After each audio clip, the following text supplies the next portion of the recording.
Тікелей эфирдің көрдіңіз, осындай кедергілер болады. Жаңа мен жоғарыда айтып өткен сөзіме дәлел болды. Скайппен қосылғанда да осылайынан сигнал үзіліп кетіп, жалпы эфирдің берекесі қашуы мүмкін. Осындай тұрғыда кедергілер болып тұрады. Мен бағана жоғарыда айтқаным сол.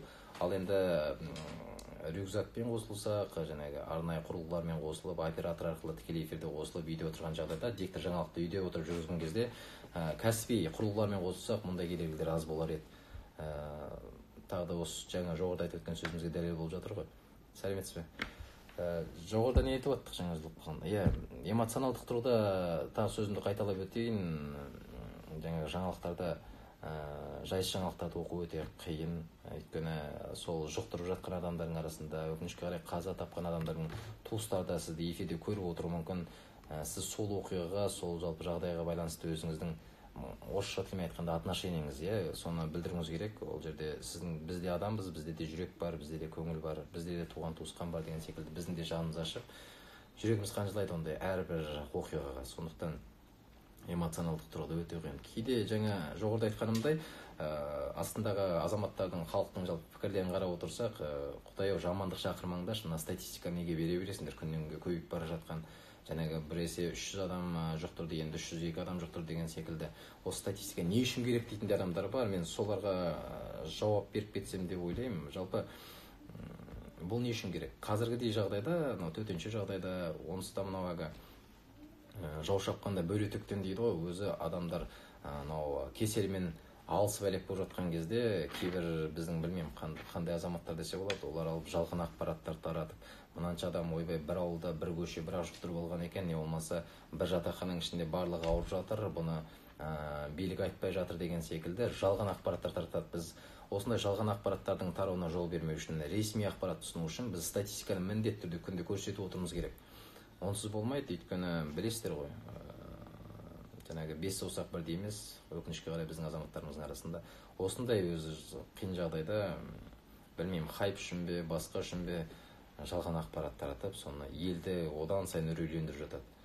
Сондықтан ресми ақпаратқа мейлінше назар аударып, ресми ақпараттардан құлағдар болып отырған дұрыс деп ойлаймын. Сонда біздің жалпы үкіметтің жасап жатқан жұмысы, елде болып жатқан жағдайлардан хабардар болып отырамыз. Сол негізгі айтайын дегенім. Тағы не қосып өтуге болады?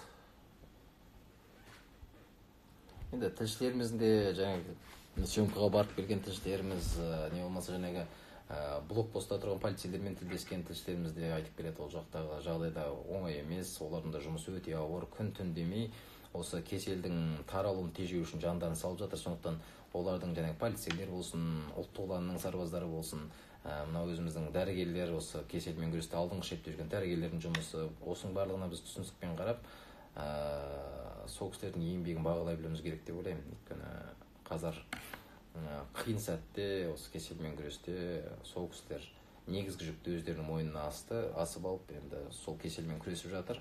Ал үйде отырып енді жамандап, не болмаса барлығын жалған ақпарат таратудан біздің азаматтарымыз тыйылса екен деген өзімізде тілек қана бар болды.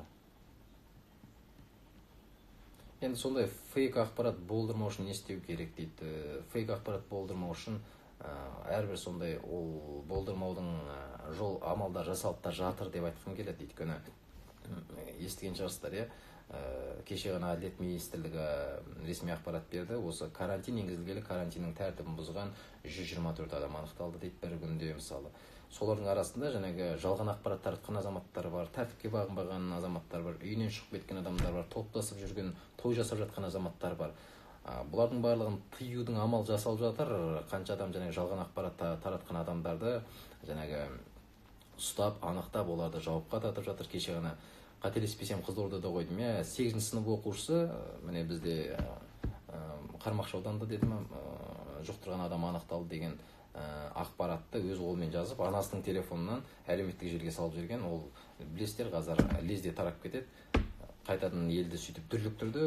Оны жаңағы полицейлер жылдам арада анықтап, кім осы ақпарат таратқан жауапқа тартты. Енді анасы да, баласы да халықтан кешірім сұрап отыр.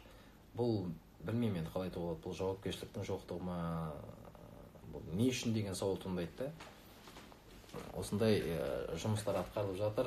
Соларды өйстіп анықтап, полицейлер жауапқа тартып, оны біздің ақпараттық құралдар арқылы міне осындай шаралар қабылданып жатыр. Жалған ақпарат таратпаңыздар. Бұның артында сіздер жазаға тартылуыңыз мүмкін, жауапқа тартыласыз деген секілді ескертулер жасалса, бәлкім халық тыйылады деп ойлаймын артық фейк ақпарат таратудан.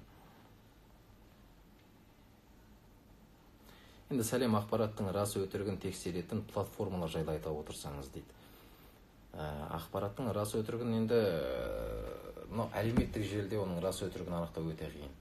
Сондықтан негізгі сайттар, негізгі телеарналар бар ғой, олар әрине аузына келген айта бермейді. Ол ақпараттардың барлығы дерлік шын десе болады. Сондықтан мүмкіндігінше ресми телеарналар, жаңағы ресми ақпарат тарататын телеарналарды қараңыздар. Тенгри Ньюс секілді, Қазинформ секілді жаңағы ақпараттық сайттарды қарай отырыңыздар. Сол жердегі жаңалықтар негізінен дұрыс болады.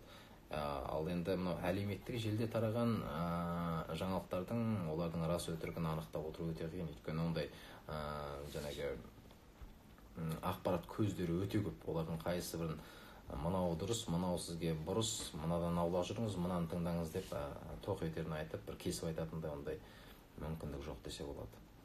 Сондықтан тағы да ескертіп айтамын, мүмкіндігінше егер жаңағы WhatsApp арқылы жаңағы рассылка дейміз ғой, соны қарап, оны келесі адамға жіберіп, сөйтіп жоқ жерден жалған ақпаратты таратушылардың қатарына қосылып кетуден аулақ болайық, таратпауға тырысайық. Адамның өзінде ішкі жаңағы фильтр деген болу керек, мынау расымен шын ба? Қазір әлеуметтік желі, жалпы интернет деген дамыған заман ғой, кіріңіз де тексеріңіз Google-да бұл ақпарат қаншалықты рас. Мысалы, бір осындай жаңағы фейк ақпарат тарады ғой. Бұл коронавирус деген 1965 жылдан бері бар дүние екен, ол емі бар дүние, бұдан дүрлігетін ешқандай бір қажеттілік жоқ деген секілді ақпарат тарап кеткен болатын осы WhatsApp желісі арқылы. Тап осы мәселеге қатысты кеше ақпарат және қоғамдық даму министрі Дәурен Абаевтың өзі орталық коммуникациялар қызметіндегі брифингте осы мәселеге тоқталып өтті. Иә деді, коронавирус 1965 жылдан бар вирус, бірақ бұл вирус тұқымдас, оның түрі болады. Бұл жалпы атауы. Коронавирустың 40 түрі бар екен. Мынау біздің қазіргі бүкіл әлемді әлекке салып жатқан бұл COVID-19 сол 40-шы түрі. Бұл алдыңғы вирустардан, өзімен тұқымдас вирустардан қауіптірек. Бұның таралу мүмкіндігі алдыңғы вирустарға қарағанда күштірек. Сондықтан бұдан қорғану керек. Бұның емі, бұның не болмаса біздің иммунитетіміз бұған қарсы тұра алады деген секілді ақпараттың барлығы, жаңағы оны емдеудің қажеті жоқ деген секілді ақпараттар ешқандай шындыққа жанаспайды. Сондықтан бұл ақпараттар әлеуметтік желісі арқылы тарап кеткен. Сіз сондықтан оны мысалы жаңағы Google-ға теріңізде жалпы коронавирус туралы ақпараттарды тексеріңіз. Рас, 65 жылы шықты, бірақ бұның 40 түрі бар екен ғой деген секілді. Сіз өзіңіз сол ақпарат тарап жатқан әлеуметтік WhatsApp желісі арқылы мысалы тарап жатқан ақпараттың рас өтірігін өзіңіз оп-оңай анықтап алуыңызға болады. Осындай жолдар бар деп айтуға болады. Басқа енді жаңағы мына сайттікі жалған, мына сайттікі жөн деген секілді өйтіп. Қазір осы жерде отырып кесіп айтудан мен аулақпын. Бастысы ресми телеарналарды тыңдаңыздар. Сондағы жаңалықтарды тыңдаңыздар, сондағы жаңалықтармен бөлісіңіз келсе айналаңызбен сондағы жаңалықтармен бөлісіңіз. Сондағы ақпараттың барлығы тексеріліп отыр. Ол жерде бір адам емес, ол жерде мұқым бір команда жұмыс істеп жатыр. Сондықтан оны тексеріп, оның рас өтірігін нақты сол саланың мамандарынан сұхбат алып, олардың статистикасымен салыстырып барып, біз тікелей эфирге халықтың назарына ұсынамыз. Сондықтан сол жердегі ақпараттар, біздің телеарналардағы ақпараттар рас, ресми ақпараттар деген келеді.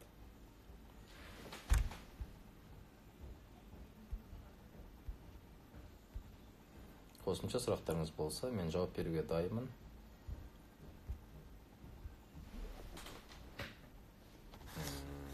Тағы не айтуға болады бұл тақырыптан өзінде.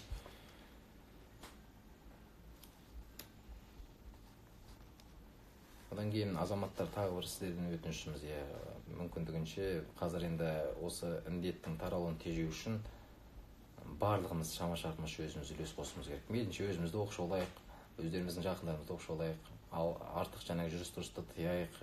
Қыдырып қазір бірімізге қонақ болып жүретін заман емес қой. Сондықтан айнала сіздер көбіңіз мына телеарнаға, жалпы журналистика саласына жақын адамсыздар ғой. Сондықтан айналамызға осыны айта жүргеніміз дұрыс, түсіндірейік. Өйткені әлі де болса осы коронавирусқа жеңіл қарап жүрген, ат үсті қарап жүрген, қаннен қаперсіз жүрген азаматтар өте көп. Сондықтан осы мәселеге мән беріп, өзімізде атсалысқанымыз дұрыс. Жоғарыда қалып қалды сұрағым дейді. Жаңа тікелей эфир үзілген кезде жойылып кеткен ғой деймін. Сіз қайтадан жаза салсаңыз болады, қысқа түрде жауап беруге тырысайын.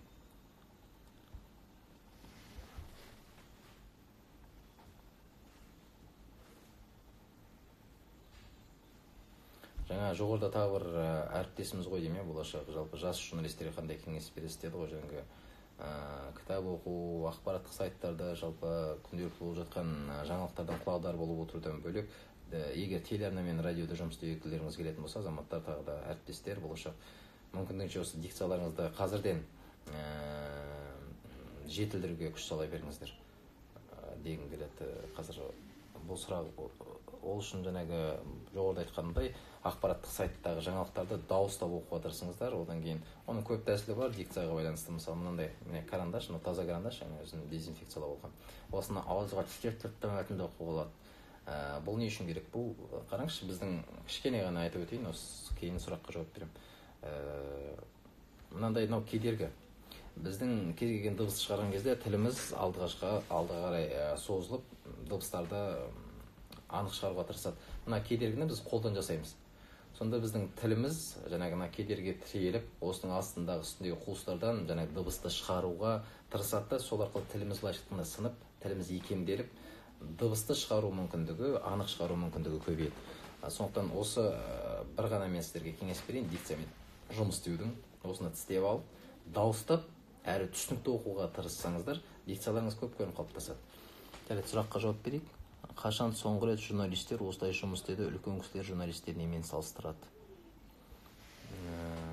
Өте орынды сұрақ деп ойлаймын. Шыны керек, тап осындай тәжірибеде жұмыс істеген кезіміз, мен жеке өз тәжірибемде 11 жыл болды журналистикада жүргеніме, кездескен жоқ. Мынандай төтенше жағдайда, өйткені бұл мұқым еліміз үшін бұл алғашқы тәжірибе. Мұқым әлемде осындай карантин жарияланып, төтенше жағдай жарияланып, артық жүрістің барлығы тыйылып, ел аумағы бойынша осындай жабық форматта жұмыс істеп жатқанымыз бұл алғашқы тәжірибеміз. Менің бәлкім алдыңғы ағаларымыз бұндайды көрген шығар, бәлкім кеңес заманында мекенін көрген шығар, бірақ менің тәжірибемде бұл алғашқы жағдай. Ол кісілерде негізі қызық сұрақ екен, кейін сұрақ көруге болатын секілді.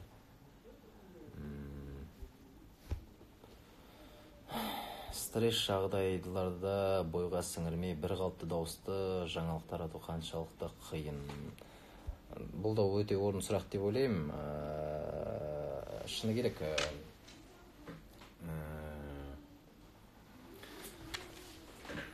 бізде әртүрлі жағдай болады, тікелей эфирде әртүрлі жағдай болады. Форс-мажор дейміз ғой, былайша айтқанда. Сол форс-мажорлар кезінде біздің енді шамамыз келгенше өзіміздің алаңдап тұрғанымызды, өзіміздің кішкене жаңағы бойымызды қорқыныш билеп тұрғандығын көрсетпеуге тырысамыз. Тап эфирдің үстінде, енді менің тәжірибемде талай оқиға болды. Суфлер істемей қалады, суфлердан оқып отыратын құрылғымыз. Сол істемей қалу мүмкін. Тіпті бір рет мен жаңалық жүргізіп отырған кезде мына студиядағы свет өшіп қалды. Бізде ондай кезде жаңағы қосымша светтер болады, бірақ соны қосқанша бір 15 секундтай өткен шығар. Сол 15 секундта менің суфлерім ғана жұмыс істеп тұрды, мен жаңалықты оқи бердім. Дауыстың дірілдегенін, қорыққанын білдірмеуім керексің мұндай кезде. Мүмкіндігінше бұның барлығы меніңше тәжірибе арқылы келетін шығар деп ойлаймын. Ондай жағдайлар көп болады. Менде мысалы бізде 2 микрофон болады, біреу өшсе екінші жұмыс істеу керек деген секілді. 2 микрофон тікелей эфирде отырып қатар өшіп қалған кездерде болды, батарейкасы отырып қалған кездер. Ондай да болады. Ондай кезде мейлінше абдырамай, шамаң келгенше сыр бермей дейміз ғой, олай жұмыс істеуге тура келеді. Одан бөлек енді сіз жаңалық жүргізіп отырған кезде, келесі жаңалыққа дайындалып отырған кезде құлағыңызға режиссер не болмаса жаңағы редактор хабарлап, бауыржан қазір басқа мүлде жаңалықты айтамыз, қазір мына суфлерлерді оқи беруі мүмкін, ол жерде сіз жаңалықты бұған дейін көрмегенсіз, оны тап сол сәтте мүдірмей, оны кәдімгі өзіңіздің жаныңыздан шығарып отырғандай қылып оқып жеткізуіңіз керек. Ондай жағдайлар көп болады. Әрине оның барлығында стресс аласыз, бірақ сыр бермеуге тырысу керек. Өйткені бұның барлығы меніңше тәжірибемен келеді.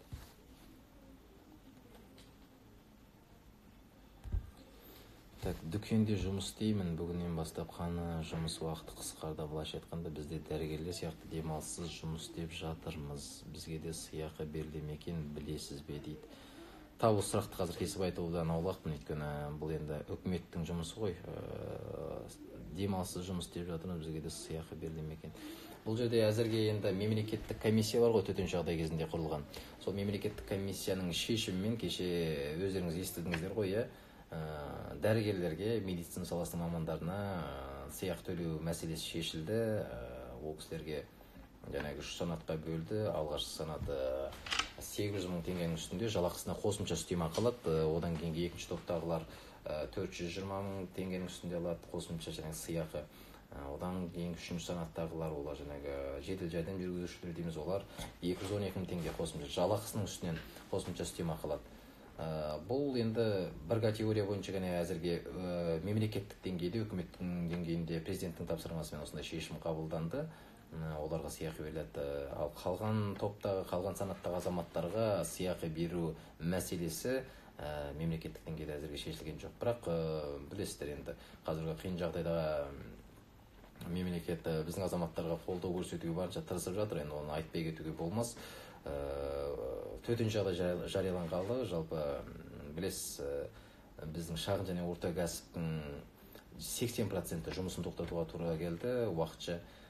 Оларға енді мемлекет көмектесу үшін жаңағы несиелерінің көлемі көбейіп жатыр. Мынау қарапайым заттар экономикасы дейді, осыған 1 триллион теңге аударып жатыр қордан. Бұның барлығы өте қомақты қаражат, өте үлкен қолдау деп ойлаймын. Одан бөлек жаңа жұмыссыз қалған, ақысыз демалысқа шыққан азаматтарға 42.500 теңгеден, ең төменгі айлық көрсеткіш көлемінде көмек қаржы беріп жатыр. Бұның барлығын айту керек. Енді ал тап сіздің жағдайыңызда сіздерге сыйақы беріле ме, берілмей ме, ол жағын қазір мен кесіп дөп басып айта алмаймын, өйткені енді менің құзырымдағы дүние емес ол. Тікелей эфирде жаңа жоғарыда айттым ғой, қызық жағдай болған. Хабар арнасында жүргізіп отырған кезде тікелей эфирде менің 2 микрофоным, 2 жағында тұрған, бір сәтте екеуі де өшіп қалды.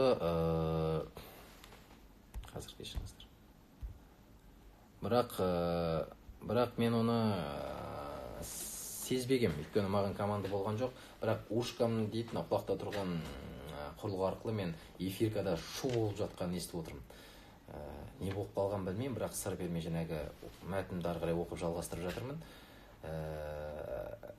Сөйтсем балсаяғы 1 минутта сөйтіп отырыппын. Сөйтсем менің 2 микрофоным амандасқаннан кейін алғашқы жаңалықты оқып бастағаннан сәттен бастап 1 сәтте екеуі өшіп қалған екен.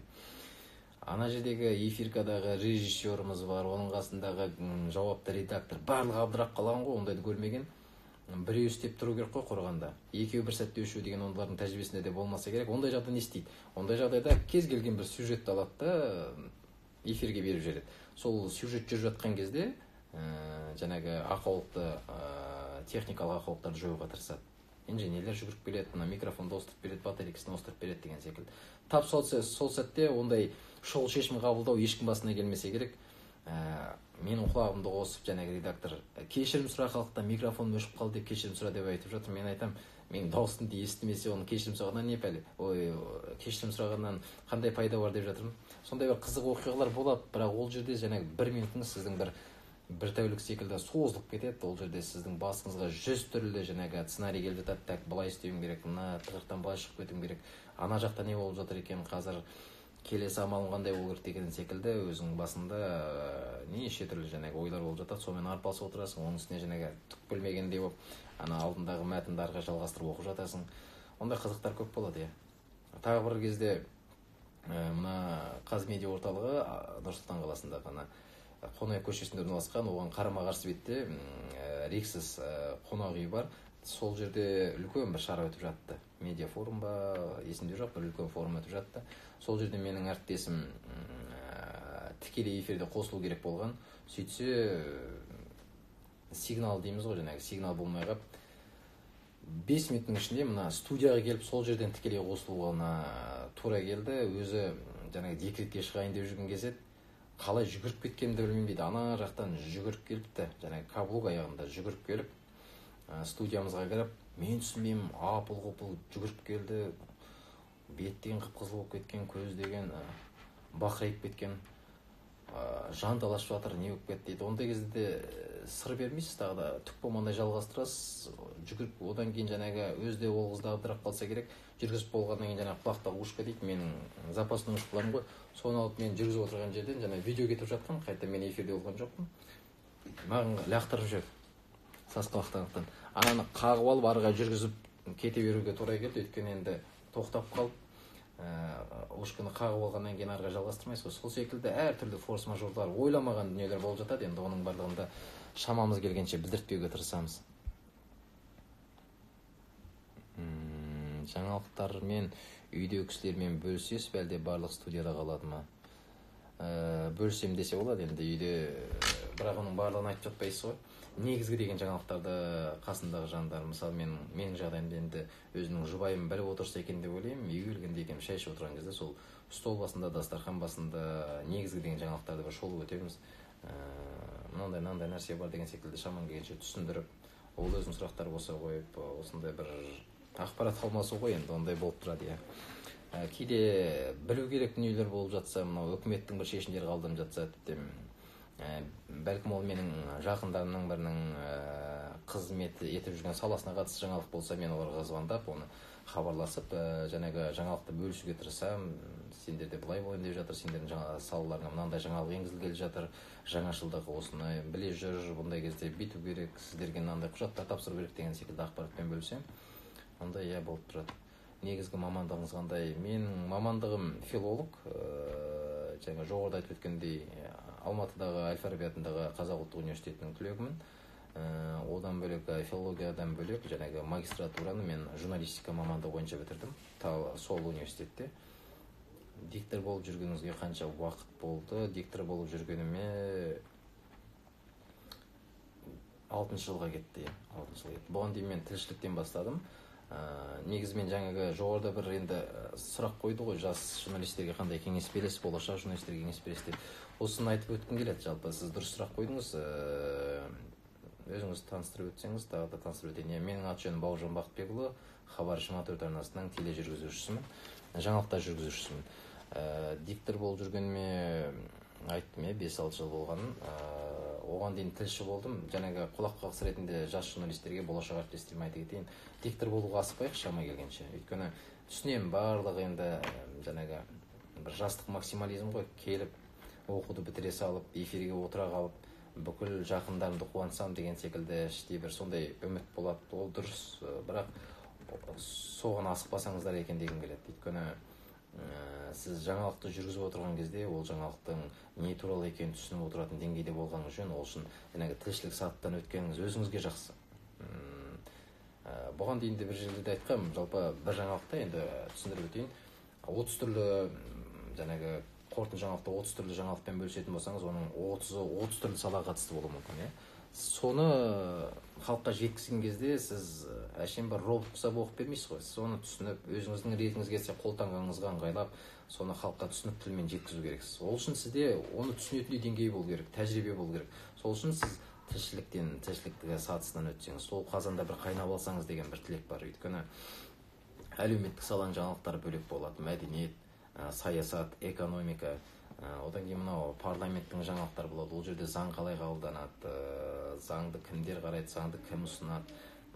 Ол жерде жаңағы тәртібі қалай бірінші комитетте қаралады, одан кейін жалпы отырыста қаралады деген секілді. Сіз соның барлығынан хабардар болғаныңыз жақсы. Үкімет қалай жұмыс істейді, үкіметтің жаңағы заңдарын кімдер талқылайды, оны парламентке жібергенге дейін қандай процестер өтеді. Осының барлығын сіз тілші ретінде көріп алған болсаңыз, жүргізуші ретінде осыны хабарлап халыққа жеткізіп отырғанда өзіңізге жеңіл болады. Так, келесі сұрақ. Осы салада қызмет етуді бала кезден армандадыңыз ба? Жоқ, шынымды айтайын, армандаған жоқпын. Мен эфирдің басында айтып өткен, мен әнші болсам деген секілді бала кезде армандарым болды, ән айтатын едім аз-маз. Одан кейін өзім барлық сабағым енді құдайға шүкір 5-пен оқыдым, бірақ өзім сүйіп оқитын пәндерім бұл математика мен тарих пәні болды. Біздің математика мұғаліміміз өте мықты кісі болды. Зейнетке шықса да бізді жаңағы 2 класс болатын. А және басында сол 2 сыныптың жаңағы экзамен тапсыртып, математика икемді балаларды жинап алды да 1 сынып жасап тереңдетіп оқытты. Біз кішкене математикаға бейім болдық, бірақ айналып келіп осылайынан филологияға түстік, сөйтіп журналист болып кеттік. Қазір өз мамандығымды өте қатты жақсы көремін. Шынымды айтсам, достарым да кейде әріптестерім де күледі. Біз танитын адамдардың ішінде осы отпуск дейміз ғой, еңбек демалысында жүріп жұмысын сағынатын бір ғана адам деп. Өзім жұмысымды өте, мамандығымды қатты жақсы көремін қазір. Диктор болып жүргеніңізге бұны жауап бердім, иә? Осы салада армандадыңыз ба? Жоқ, армандамадым. Журналистің профессионалдық деңгейін көтеру үшін қандай әрекет істеу керек? Көбірек оқу керек, көбірек іздену керек. Шама келгенше күнделікті бос өткізбеңіз. Кейде бізге практикаға келетін жас бауырларымызға, қарындастарымызға қарап кішкене шың ашиды, келеді деп уақыт өткізу керек, тезірек практиканы өтті деген қолды қойдырып алу керек. Сөйтіп не істейді, бос отырады, бір бұрышқа барып алады, бір компьютер, бос компьютер отырады, ютубтан бірдеңкелер қарап отырады, кино қарап отырады. Сондай кезде кішкене барып кеңес айтып отырсаңыз, бауырым, не болмаса қарындасым, саған көмектесейік. Түсінем, кейде біздің әріптес жас бауыр қарындастарымыз келеді де, ешкіммен де оған жылға бақтанып, барлығы жүріп жүрген адам кеп не көмек керек деп айтпаған соң өзі кішкене яңдау болады ғой. Біздің өз қазақ жалпы көп бас сұғып, өзін жаңа көрсетуге ұмтыла бермейді. Бір бұрышқа барады да кино көріп отырады, тыныш уақыт өткізіп. Сондықтан жалпы осы салада журналист ретінде өзіңіздің болашағыңызды елестетсеңіз, шама келгенше сол студенттік кезден бастап көбірек оқыңыз, кітаптарды көбірек оқыңыз, ақпараттық жаңалықтарды көбірек оқыңыз, міндетті түрде күнделікті телеарналардағы болып жатқан жаңалықтарды қарап отырыңыз, содан хабардар болыңыз. Сосын дикциямен жұмыс істеңіз. Бағана айттым, қалай дикциямен жұмыс істеу керек. Дауыстап оқыңыз. Кітап оқысаңыз да, журнал, газет, сайттағы ақпараттарды оқысаңыз да, күнделікті өзіңізге мынандай бір дағды енгізіп алыңыз. Бүгін мен құрғанда бір 20 бет кітап оқимын, 4-5 сайтты қарап шығам. Сосын кейін бір құрғанда 4-5 жаңағы сайттағы ақпаратты мен дауыстап оқимын. Егер осы студент кезден осы дағды сізде қалыптасса, оқуды бітіріп, жаңағы белгі бір жұмыс орнына, телеарнаға, не болмаса радиоға келген кезде, не болмаса газетті, журналдарға, ақпараттық сайттарға келген кезде, сіздің журналист болып бірден жаңа жұмысқа кіріп кетуіңізге мүмкіндігіңіз көбірек болады. Өйткені сіз базаңызды былайша айтқанда жетілдіріп келдіңіз. Оны сізді тексеретін бастық та, жаңағы жауапты редакторлар да бірден байқайды. Сондықтан сіз қанша жыл уақытыңыз сарп етіп, ата-анаңыз қанша ақшаны сізге сарп етіп осыны оқыдыңыз ба, одан нәтиже шығарыңыз. Қазақ мес болсаң да бекста деп бекер айтпайды. Сондықтан әшейін қатардағы біреу болып жүрмей, шамаңыз келгенше өз салаңыздың мықты маманы болуға тырысу керек. Ол үшін жаңағы алғашқы кезден бастау керек осыған жұмыс істеуді. Профессионал деңгейін көтеру үшін осы керек деп ойлаймын. Одан кейін тілші болып қалыптасқаннан кейін тоқтап қалмау керек. Үнемі өзіңізді жетілдіріп отыру керек. Басқа арналарда, мысалы сіз барып келген сүйемпін, иә, басқа арнадағы әріптестеріңіз қалай берді, басқа ақпараттық сайттағы әріптестеріңіз қалай берді, осыған кішкене көңіл бөлу керек. Сіз байқамаған дүниені ол байқаған шығар, сіз соны өзіңізге түртіп алыңыз.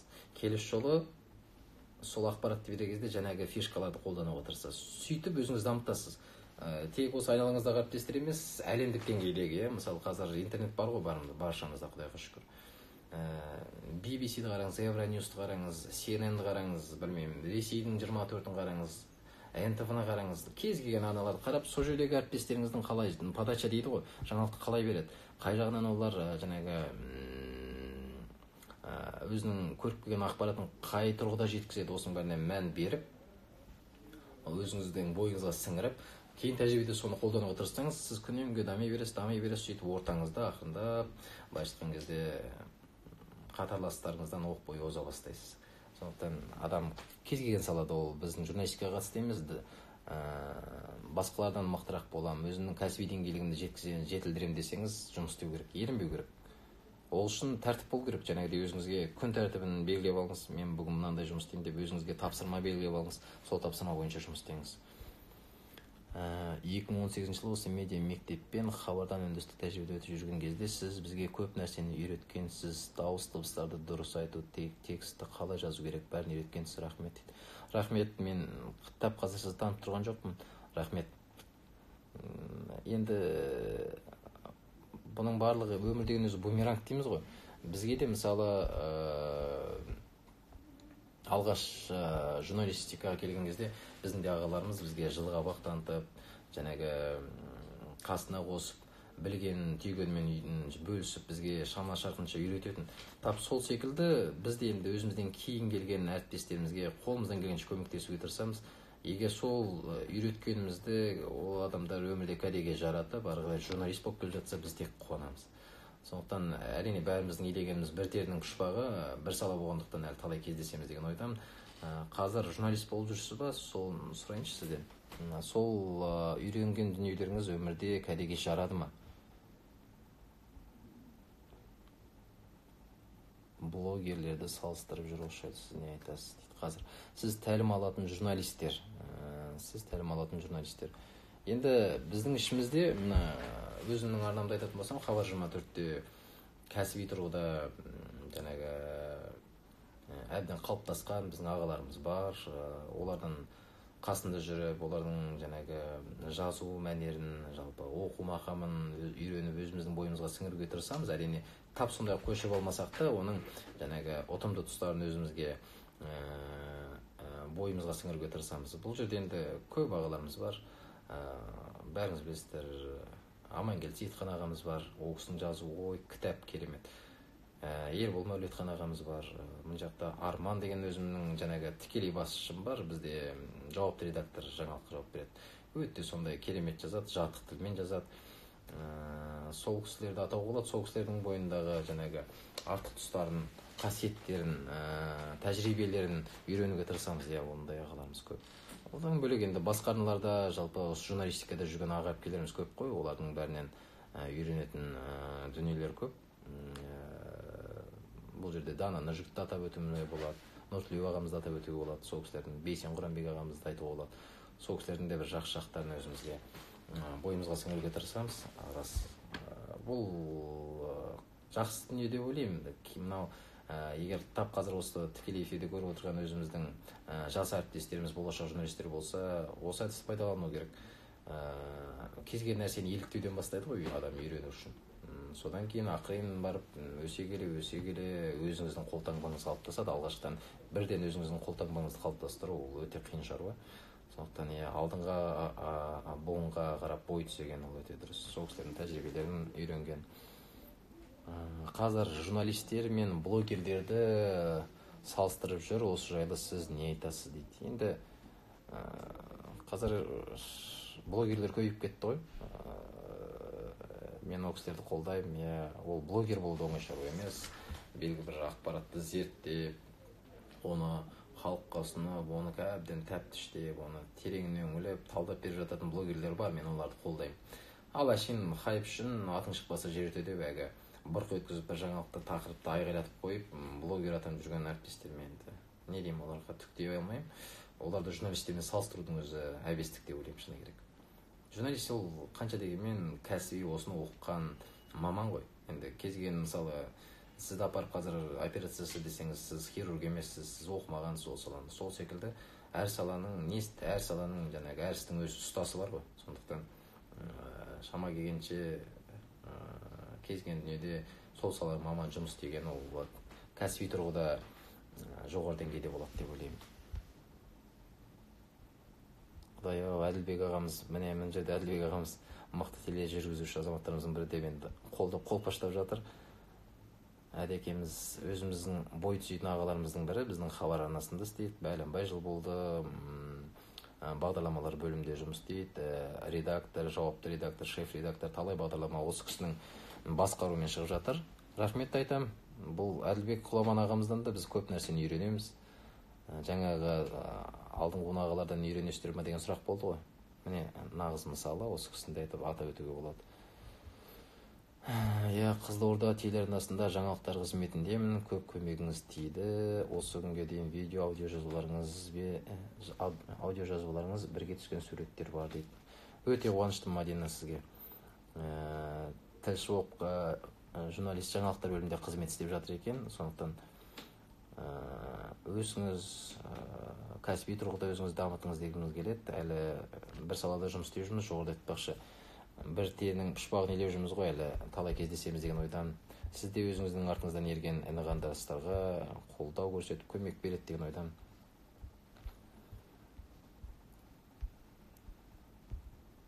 Шетелдік ақш Европа журналистердің айырмашылығы неде, тілден басқа дейді.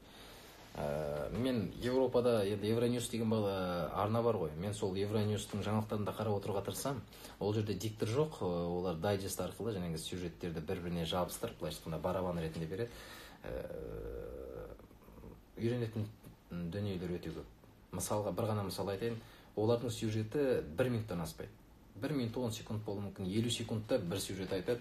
Ең негізгі деген жаңалықтарды шығарады да, содан құрап шағын ғана қысқа да нұсқа сіздің назарыңызға ұсынады. Бұл өте маңызды, өйткені сала құлаш қып, оны бір километр қып жаңағы 4-5 минуттық сюжет жасап берген нәрсені, оны шамаңыз келсе, егер кәсіби тұрғыда деңгейіңіз жетіп тұрса, оны қысқадан нұсқа қылып жаңағы 1 минутқа сыйғызуға болады.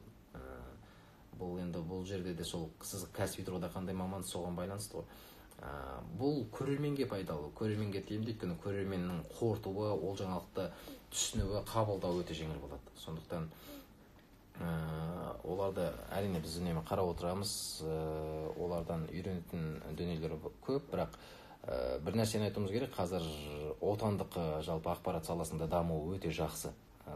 Біз осы саланың оң құлшынуына үңіліп, ішкі кухнясында жүргеннен кейін біз оны нық сеніммен айта аламыз, өйткені бізде шетелдік әріптестерімізбен өзіміз салыстырып, олардың берген ақпараттарымен салыстырып отырамыз.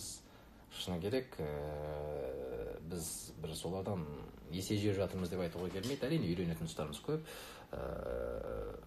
Шетелдік көбінесе ақш дейміз, Европаның тілшілері біріншіден сол қысқадан нұсқа береді, екіншіден пафоссыз дейміз ғой, қарапайым тілмен халыққа түсінікті тілмен жеңіл әрі қысқа жеткізуге тырысады, оны үйренуіміз керек. Ал техникалық тұрғыда біз анау айтқандай қалып бара жатқан жоқпыз, өйткені мен бір ғана мысал келтіріп өтейін. Былтыр менің өзімнің әріптес досым Елдар Бақпаев ақш-та пресс-тур мен ақш-тың бірнеше штатында болды. Сол жақтағы телеарналарды аралады. Біздің сыртқы істер министрлігінің көмегімен осындай пресс-тур ұйымдастырылған болатын. Сол жерде ақш-тағы әріптестеріміз студияларына кіріп, енді былайша экскурсия көрсетіп жатыр ғой, сол кезде жұмыстармен таныстырып жатыр. Сол кезде айтыпты, біздің студияларымыз робот. Яғни ол жерде камераларда оператор тұрмайды, ол белгіленген позиция, комбинация бойынша рельс бойымен өзі қозғалады деген секілді мақтанған екен. Досымыз тұрып Белекеңді айтыпты, керемет нәрсе, біз хабардармыз, Қазақстанда біздің де телеарнаның студиясы тап осындай десе, аналар таңғалады екен. Ой алла, сендерге де бұндай техника жеткен бай деп. Сондықтан шыны керек, біздің Хабар 24-тің қазір студиясы робот студия, ол жерде оператор жоқ. Камералар өздігімен эфиркадағы бір адамның ғана пультте отырып басқарумен қозғалады. Сондықтан техникалық тұрғыда да бізге жағдай жасалып жатыр. Журналистердің кәсіби тұрғыдағы деңгейде бір қалып қалды деп айтуға келмейді. Үйренетін, дамитын тұстарымыз әлі шетелде әрине. Сол рұқсат болса, құрметті достар, әріптестер, оқырмандар, осымен тікелей байланысымызды тоқтатсақ, әлде талай мұндай әңгімелесуге, сұхбат құруға мүмкіндік туады деген ойдамын. Медиа дамыту қорына осы мүмкіндік үшін алғыс білдіргім келеді. Жұмыстарыңыз алға бассын. Біз енді қазір санаулы сағаттардан кейін Хабар 24 арнасында тікелей эфирде жаңалыққа шығамыз. Көріңіздер. Сұрақтарыңыз болса, менің жеке парақшама Бауыр Бақытбек. Енді мен әлеуметтік желіде сондай белсендім деп айта алмаймын, оған уақыт та бола бермейді. Сол жерде жауап беруге тырысамын. Сондықтан, егер құрметті көрермендер, мына тақырып бойынша, жалпы сіздердің қосымша қойған сұрақтарыңыз бойынша шама-шарқынша жауап беруге тырыстым. Әрқайсыңызға істеріңізге табыс тілеймін. Аман сау болыңыздар. Сіздерге де рахмет. Рахмет. Сау болыңыздар. Рахмет.